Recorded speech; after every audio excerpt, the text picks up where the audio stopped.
Traders, I'm recording a video because I just took a second entry long to like a pullback at the key entry point.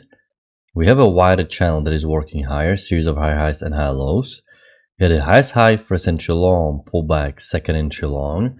We had a decent bullish bar off the EMA. The market is reversing on us, but I'm still going to place the stop loss one tick below the signal bar. I'm still going to hold the trade because a new push phase should start. I decided to drop the limit order.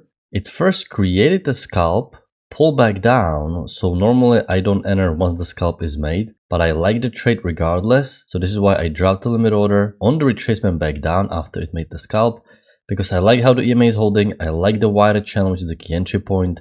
I'm scalping for 2.5 points and even few contracts as a runner in case market keeps going higher. Okay traders, so our scalp was reached, but problem is there was a massive spike in volatility and my runner was taken out as well. The good thing is it got taken out with a profit, but I don't have no chance right now the opportunity to even move it and trail it because there was this massive spike up, big momentum, but it was a great visual second entry long, textbook price action. You can see nice market geometry, so many swings at the bottom, second entry long. Initially I drew channel tight with the break in new high. This is why I skipped this second entry long and I skipped also this double trap because I had a break in new high, but after this push phase worked, I redrew wider, 5 confirmations, and a great two-legged pullback, second entry long, and great scalp and a great runner was taken out as well. Unfortunately, due to this massive spike, I didn't move the runner far enough.